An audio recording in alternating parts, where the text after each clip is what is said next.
Welcome to Manifest This, Believer versus Skeptic. I'm Sharon Giroux, your resident skeptic who asks all the tough questions. And with me is Jennifer Neal, our manifesting maestro. Whether you're rolling your eyes or raising your vibration, we dive into all things manifestation, mindset, and energy from every side. Hit subscribe, settle in, and get ready for spirited debates, surprising experiments, and laughter on the journey to creating a life you love. Welcome to Manifest This, Believer versus Skeptic. Today we're going to start moving in a slightly different direction. And Jennifer and I are going to have a chat about your invisible power. If this is true, everything changes. So we're going to start. This might be a couple of parts, right, Jennifer? Yeah, I think so. I mean, there's a question that if you actually let this land, it disrupts everything you think you know about your life. And we're going to talk about this book, Your Invisible Power, for the next few episodes, because I think it's really important, especially if there's somebody out there that really says they want a different life or they want something in their life that they don't have or can't have or they think they can't bring into their life. Genevieve Barond is the author of this book. She was the only student of Thomas Troward during the years of 1912 and 1913. So this isn't new stuff. She wrote the book in 1921. And she says in this book something that blew me away. I'm reading it again for the probably 15th time. If we are truly capable of creating whatever we want, and we are, by the way, then why do we struggle so much? Why is there sickness? Why is there poverty? Why do people get stuck in patterns they clearly don't want and they still end up with this idea that manifestation doesn't work for them? Okay, so we're looking at the book Your Invisible Power by Genevieve Bertrand. And I'm listening to what you're saying, and I'm thinking, yeah, I mean, let's be honest. No one's waking up saying, I'd love to struggle today. Right. People aren't consciously choosing illness or debt or grief or disappointment or repeated failure. So when I hear a claim, and this is where you and I have the friction. So when I hear a claim like you create your reality, my first reaction isn't inspiration, it's friction. So either that statement is missing an awful lot of nuance, or it's really collapsing under the weight of our actual human experience. And I think that matters because if we're going to talk about manifestation seriously, then we can't just cherry pick the success stories and ignore everything that doesn't fit. And it's really sort of the tension between you and I, the believer versus the skeptic. So I think we have to ask the harder questions like what are we claiming? What are the limits of the claim? And how do we talk about personal agency without drifting into oversimplification or worse, maybe blaming people for circumstances that they didn't knowingly choose? That's exactly the point, right? And so this is where this book comes in, Your Invisible Power. And listen, folks, this book is 93, 94 pages long. I'm not asking a lot of you, but if you really are here and you're only, let's face it, you're only listening to this podcast or following us on the other channels because something's not there yet or something's not right yet in your life. You mean it's So not because they love and adore us? no, I don't think so. I'd love to think that. But, I think we can help. So, where this book comes in is not so much as inspiration, but as instruction. Okay. So, Okay. you could literally take this book. The challenge is this book is written in 1912. So, some of the vocabulary and communication is really heady, like it's difficult to understand. So, what I would like us to do over the next few episodes is debunk this book into segments that make sense so that anybody can understand how to change their life. This is great that we're going into your invisible power. And I think, Jen, what we're doing is going back to our first principles when I came to you and said, I need an owner's manual or a user manual because I don't understand this stuff. So I'm excited that we're sort of moving into something a lot more instructional. So, what's the premise? What are we doing? Well, the core premise is actually very confronting for a lot of people. And it basically says this: the reason most people don't experience the life they want, and this can be anything. This can be the lifestyle you want, the baby you want, the marriage you want, maybe the divorce you want, the things you want, the experiences you want, the career you want. It doesn't matter what it is you want. It isn't because these things are unavailable to you, because they are. And I don't care what you've been told about any of those things. It's because people, we never take the time to actually understand the laws of life, the laws of the universe that govern how life actually works. So this isn't a case of, I can't have this. This is a case of, you're not spending enough time understanding how you can have and get these things. Okay, so pause for just a second here. Laws of life sounds a little slippery to me. Are we talking about psychology, like attention, expectation, behavior? Are we talking about something metaphysical? Are we talking about spirituality dressed up as certainty? Because those things are not all the same. And if we're going to use the word law, I want to know what kind of law we need. So, gravity is measurable, it's testable, it behaves consistently, whether I believe it or not. So when people say there are mental laws, I want to separate what might be observable, like how belief shapes behavior and perception, from much broader claims that sound powerful, but harder to verify. So I'm not rejecting it, just want the foundation to be really clean before we build on it. So you spoke about gravity, and you actually said gravity is measurable, it's testable, and it behaves consistently whether I believe in it or not. Right. I want you to think about the law of the universe, the laws of the universe in the same way, whether you believe in them or not. Okay. So let's think of gravity. You don't have to believe in gravity for it to work. You don't even see gravity. You see the effect of gravity. You don't have to understand it for it to affect you. But once you do understand it, you can work with it instead of against it. And let's face it, gravity came up as a subject in our earlier educational programs, right? Right. We learned about gravity. Whether you really went down that road and really understood it or not, we learned about gravity in our past. Did you ever learn about the laws of the universe? The other laws of the universe?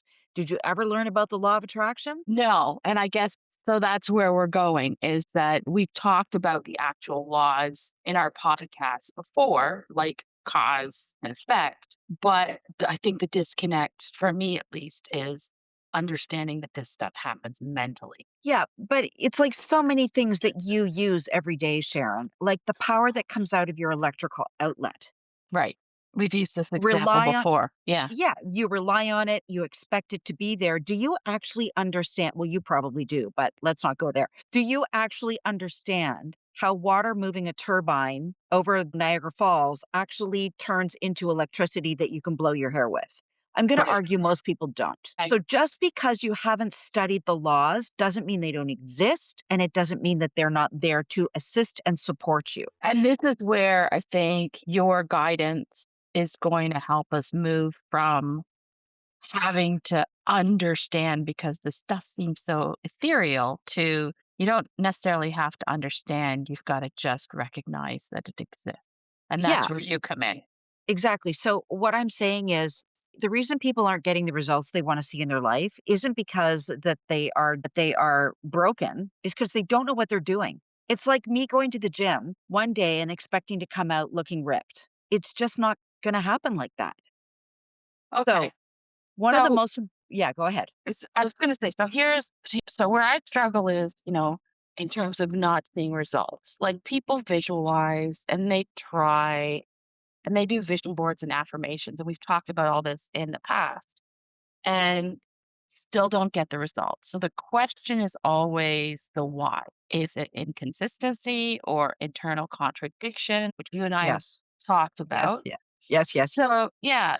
Or is there sometimes a framework that overstates the power of thought and understates the role of timing or skill or access or just, bad luck?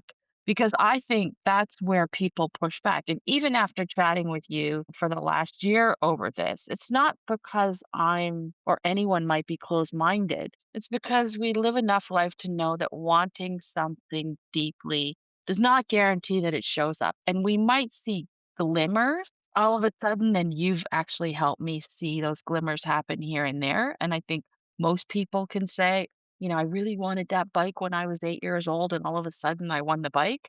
Mhm. So I think I'm not interested in a system where every failure gets explained away as you didn't believe hard enough, because that seems a bit circular. But that's what it is. I hate to say that. Okay. So, like, going back to the beginning, most of the most important things, if you remember one thing about this episode, is this: your outer world, everything you see and experience, is shaped by your inner mental images. And I know that's tough to swallow. Yeah. It's not your wishes, it's not your words, but it's your dominant mental pictures. Okay. So, if you started talking about, if I want the bike, and I don't get the bike, is it because I didn't have enough faith, or is it because I didn't believe enough? Most people will visualize what they want, maybe for an hour, right? Maybe for a day. I don't know anybody actually that has visualized and sat down for a day. I Okay. did for almost the entire weekend. I did on something, but then they'll stop because they got better things to do, or they've got to go places or do things, or, you know, get on with life. Okay. But it's the stopping. Like you just said, is it inconsistency? Is it internal contradiction? Yes, yes, and yes. Okay. So it's that it does take some willpower, and we'll talk about this. But when you don't stick with it, when you don't stay with what you want in detail, don't be surprised when something different or nothing shows up. Okay. So I hear you talking about the principle. The principle is fine. It's how we apply Well, the that's where the work, principle that's not working. yeah, and I can tell you how I apply it, but it might not work for you. So my hope is that if you understand the theory of it enough, you will start to find ways to actually practice this. And you can go back in all of our other podcasts to figure out some of the this is how I do it stuff. But today we're just going to talk about educating on what is possible and why it works. Okay. So if we're looking at the real mechanism and we break this down without being poetic, what's actually happening when someone is holding a mental picture? Is the claim that the image changes the person and then the person changes their behavior, decisions, persistence, and what they notice? Because that sort of makes sense. But if the claim is that thought itself reorganizes external reality directly, then I think that's where we might lose people or we might need a more careful explanation. Because a lot of this space, I think, suffers from some vague language that sounds really profound, right? But it avoids the precision, the mechanism that I keep pushing on. And, maybe that's the issue. If you hear manifestation, you sort of assume, okay, well, it's magical. When there might be a more grounded version that's part of mental conditioning at a high level.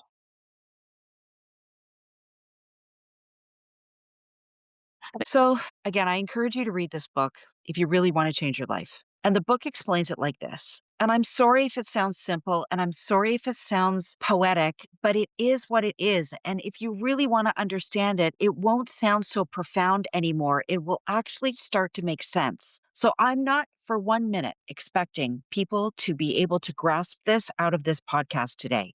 This is a big, big topic. And what we're trying to do is break it down so that everybody can understand how much power they have to have everything they want in their life. So, back to the book. The book explains it like this: there is a creative energy. I don't care what you call it. I mean, ultimately, I do, but for today's sake, I don't care if you call it life. I don't care if you call it source. I don't care if you call it consciousness. I don't care if you call it God. I don't care if you call it the Holy Spirit. That energy is real, and it responds to the direction of your thoughts. If the power went out right now, Sharon, that's all you need to know. There is a power. I don't care if you believe it or not. There is a power, and it responds to you, to the direction of your thoughts. And your thoughts take shape through images. So when you consistently hold a mental picture, you are giving that creative energy a mold or a blueprint to follow. Does Okay, that make sense? so what you're saying is that the image is the instruction. Yes. So you're Okay. basically saying in your mind, I want this. Okay. You put in the order. I want this. Okay, so the instruction is different from a wish, right? Because a wish is vague Yeah, and an this is instruction specific. has direction. If you know, there's so much in this, but if you can get specific on that image, if you can Okay. get specific on what that want is, that becomes the actual blueprint that God source life consciousness will build to. Okay, but doesn't it also mean that people are also unintentionally instructing themselves in the wrong direction? Yes, Because, for sure. fear is repetitive, worry is repetitive, old narratives are repetitive. So if someone says they want abundance, Yeah, but mentally rehearses loss and scarcity all day, then the issue isn't the desire, it's the practice. 100%. And Okay. that's the part people keep missing. It's not about creating that picture once. I want that dress. It's about sustaining it over and over and over again until it becomes your dominant reality internally, which is a fancy way of saying until you believe it so much to your core that it is a normal thing that you know it's here. Okay. So I think this is where people check out because it feels too simple. And I think people reject it not because they're lazy, but because life is complicated. Health, money, trauma, all complicated.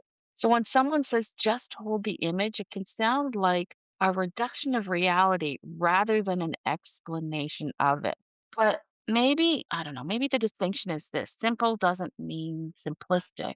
A principle can be simple, but really difficult to execute consistently. I mean, it's dismissed often because it's too simple, or it's avoided because it requires too much discipline. I guess it depends on how badly do you want it. If I said to you, if you said to me, I'd like to lose 20 pounds, Right. but I don't change the way I eat and I don't change the way I move my body and I don't change the way I want to see myself. And you come back to me, 2 months later and say, I didn't change anything, Jennifer, and I'm still 20 pounds too heavy, I would say to you, of, yeah, of course you are. It's pretty simple. Move your body, eat less food. Why do we believe it when it has something to do with that? But we don't want to believe it when it's something that's almost too good to be true. You mean there really is a Santa Claus? Do you know what I mean? Like, I don't know. I'm a slam dunk, as you know. Right. Okay. So, So it is simple, but it's not easy. And that's the difference.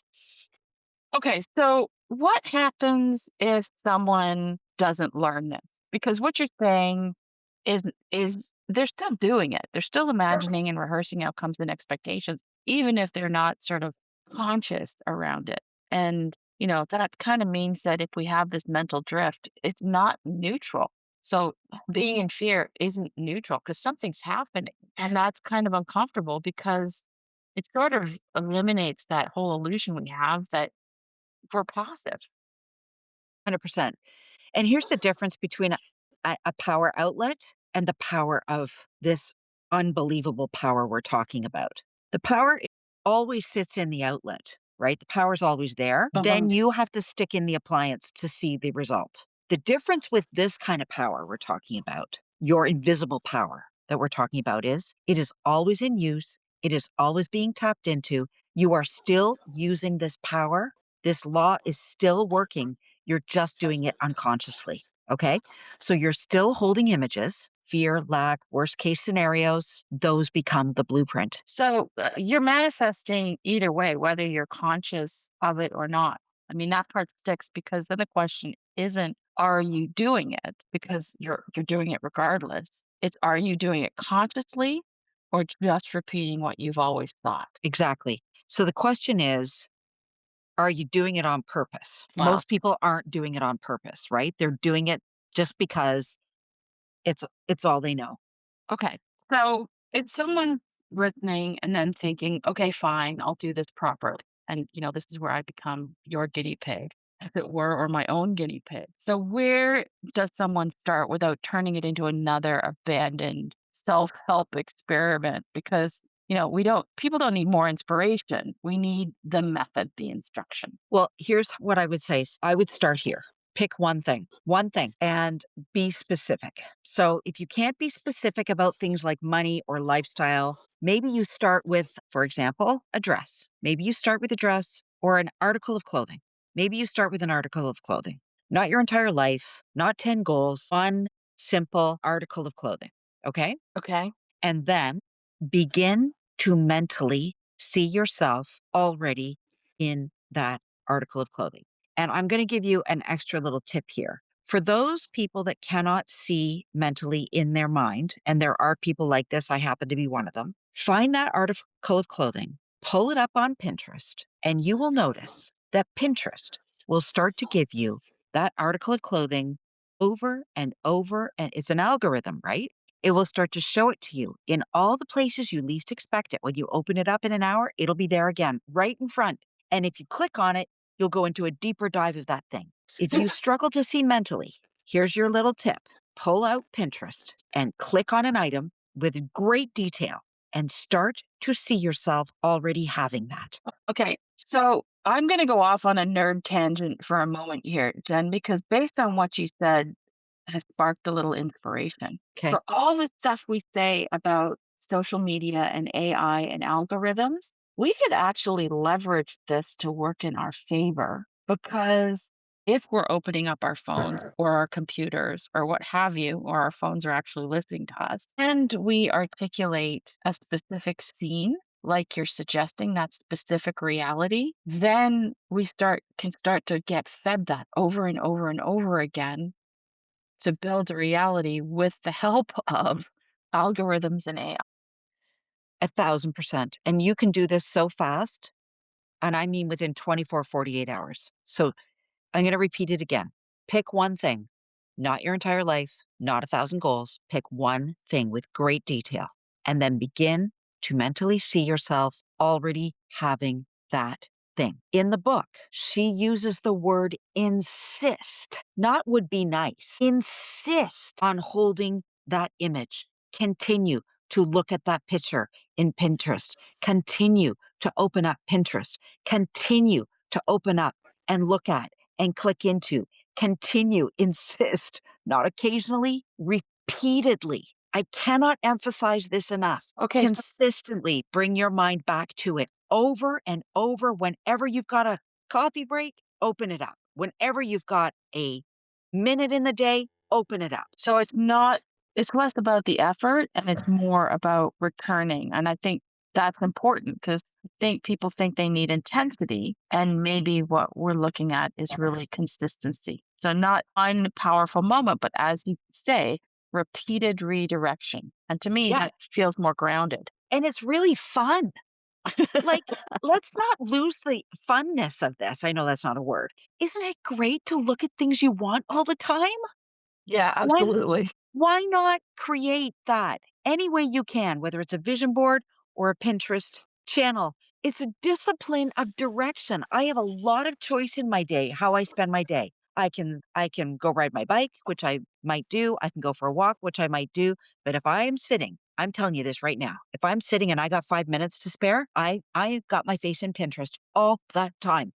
And my life is pretty darn great. Okay, so I'm going to admit something here. I haven't ignored these ideas. It's sort of hard to when we do a podcast every week, but I don't think I've fully committed to them either. I've just sort of checked them lightly and whenever they're convenient, but I actually haven't looked at what I rehearse all day, especially when I'm tired or stressed. And if I'm honest, that's probably where the pattern lives, not in what I want to say, but in what I repeatedly expect. Yeah, and I mean, you're gonna hear from listen, I eat, sleep, and breathe this stuff. It's no Yeah. wonder my life is as wonderful as it is. I eat, sleep, and breathe this stuff. Everybody has a choice. Uh-huh. Everybody can eat, sleep, and breathe this stuff. How badly do you want the thing you want? Right. So that's why this series matters to me, because we're not just gonna talk about this, we're going to train people in this. That is my hope. Okay. So here's where we start. If your life is shaped by the mental images you hold, then the work is very simple. Become aware of what you're actually seeing and begin to choose it on purpose. Okay. So I think in the next episode, I'd like to go deeper on this because you know me, I want precision and an owner's manual. So I want to understand what we're doing and have a bit more clarity. You bet. You got it. See you next time. See you later, Jen. Thanks for tuning in to Manifest This. Believer versus skeptic. If you enjoyed today's conversation, share it with a friend, believer or skeptic. And don't forget to leave us a review so others can join in the debate. Plus, check out Jennifer's TikTok account, Manifestation RX, where she writes daily prescriptions for manifesting your dreams. Think practical tips with a dash of magic. We love hearing your questions and stories, so tell us what you're manifesting or questioning this week. Until next time, keep an open mind and maybe manifest a little magic.